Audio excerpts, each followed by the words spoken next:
Quem teve a oportunidade de conhecê-los pôde observar essa capacidade deles, né? E aí, então, vamos tocando isso daqui e fazendo uma instituição.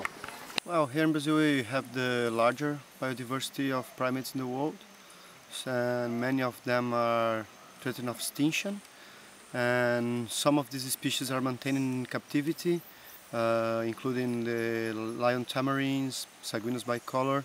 And the purpose here was to bring the institutions that work with these species in captivity to share experience and also to maybe learn some things with people from other regions of the world that maintain these species, like Durrell Institute, and also to know, to update information about what they are managing these species in each institution.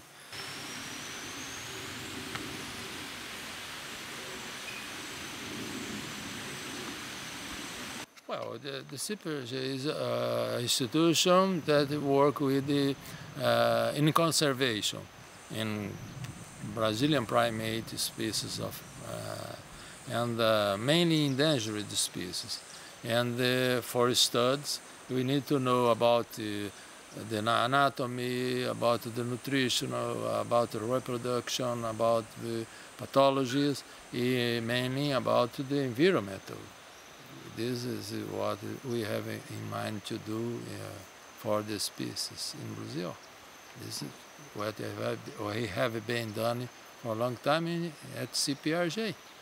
Well, we're here at the Rio Primate Centre, and as you can see, with all these people from various institutions, zoos, universities and rescue centres in Brazil. They're here on a practical session.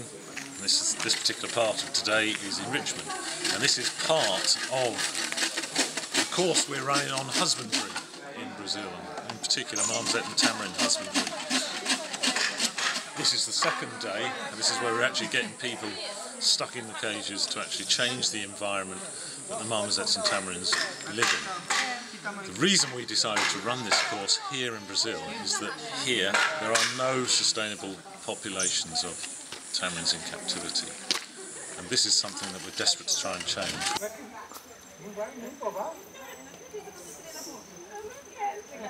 So we're here in Brazil, wonderful Brazil, to work with our Brazilian colleagues to share and exchange information about how we can manage and improve management of captive populations of callitrichids. And it's an excellent opportunity because they have experiences that they can share with us, and we have things that we can maybe share with them. But the long-term goal is to really increase sustainability of our populations in captivity. So hopefully, as we move forward, we'll have better breeding populations, healthier populations, more enriched populations, so we can have long-term viability and all reach our conservation goals.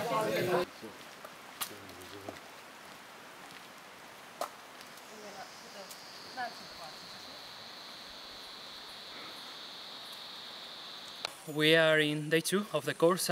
We have this morning a few talks from the participants, some of them veterinarians, and they were telling us about the different medical problems that they are finding in their collections. And it's interesting because even if we are in a complete different continent, some of the problems they seem to be pretty much the same that we are finding at Durrell, while then they are finding some very particular problems, I guess, things like parasites or some certain infections that they are finding only here and we don't tend to see over there. So it's quite interesting, not from the point of view of what we can teach them, but what we can learn from them about the problems that they're facing, and this potential is going to be useful for us too, I think, in the long run, in terms of understanding better different medical problems of callitrichids in a global scale.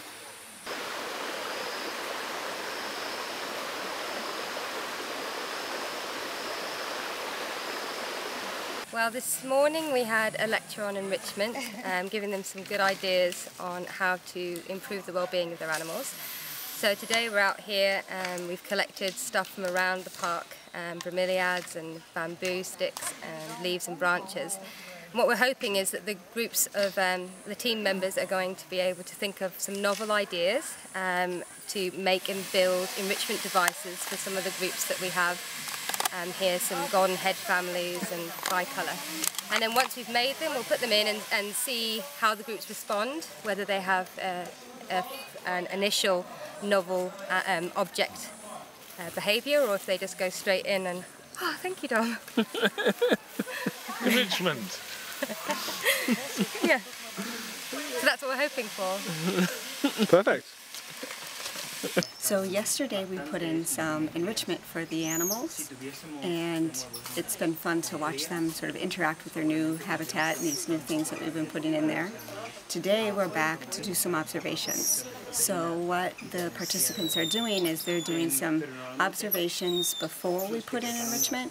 We're adding some mealworms, some things to the enrichment we put in yesterday, and then we're doing behavior observations after to see the change and see how it affects their new habitats and their behavior in with these new items. It's pretty exciting.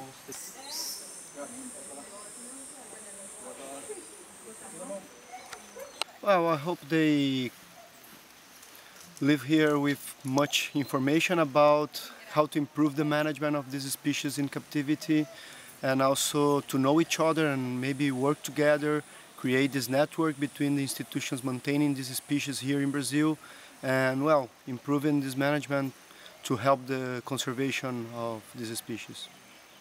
Obrigado. Bom? As a field, as I've been mainly in the fields, I didn't have many choices to observe them as well as people who works with them in closed places. So the experience you brought to me are very, very valuable, because all behavioral, nutritional, and treatment, this very important thing about how to deal with them when they're engaged, and how all the cares we need to have, all the precautions we need to take. It was very, very valuable. I hope to learn how to improve the management of captive animals, and how to improve the welfare. And I hope to go back to home with good tips on how to do these things for the quality of these animals in the place that I work. What I personally hope to achieve is really just these are great opportunities to have some face-to-face interaction with Brazilian colleagues. I'm, emailing folks and maybe calling them on the phone occasionally, but it's never as effective as having that one-on-one time, that face-to-face interaction. So building these ties, building these bonds, really allows for better collaboration in the future. So I'm really excited about that. We need more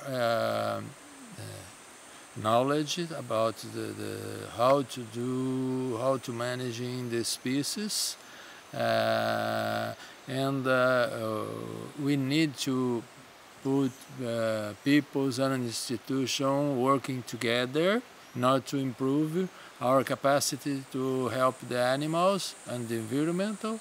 This is what I was that the workshop could be help us. Okay. I'm so grateful about this week. This week is very important for me because I renovate my compromise with my commitment with things about conservation. I remember old experience in Jersey with another class with Mr. Piscinati. It is very important to remember the things, to get a new force to keep going in this kind of job. The course was really nice because we had the opportunity to put all these organizations together and meet each other and see that we have lots of common problems and also common ways to solve these problems. So which is really nice. And also because I work with wild populations, I thought that maybe it wouldn't be so useful to be in the middle of all of these ex situ institutions, but it was really nice because we found a way of thinking about strategies to put these institutions together and also to use the strategies that are using for captivity populations in wild populations. All right, so we've just finished the Callitrichid Husbandry and Conservation Workshop here in the Rio Primate Park, and it went really well actually. The people were so enthusiastic, and one of the most important thing that came out of the week was the fact that nothing will happen if people don't communicate. You can have the most fantastic breeding set up, but if your population is isolated in your one zoo, it will not grow and it will not survive. So that was the most important thing that happened. And I think that workshop was a watershed and a step forward for Brazilian zoos, because there has been disjointed efforts, disparate efforts, no one talking, and everybody pretty much signed up to the formation of an advisory group where they will communicate and hopefully get these endangered species programs on a solid footing. So I'm really pleased. Good.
reintroduced individuals. These are descendants of reintroduced animals that were born in captivity, and we're at the farm called Imbau. And we've got, it's pretty exciting because they all came up right away, no problems to find them, and they have 2 young babies. But this is a good reminder about why we work so hard to maintain our healthy captive populations. These animals that we see here, they wouldn't be here if we didn't have a healthy captive population and we're able to successfully reintroduce some of those individuals. So it's exciting to see them and see them have babies and watch them just play around. It's a lot of fun. So these are wild golden line tamarins, although they're really, really tame. They appear to be tame, it's just that they've been habituated with bananas by the field workers so that people can come down and see them, like us. But it's fantastic to see these animals, and if you think about out of the 1,500 animals there are here, probably a half of all of them are captive bred descendants. Totally inspiring, wonderful. They've disappeared now.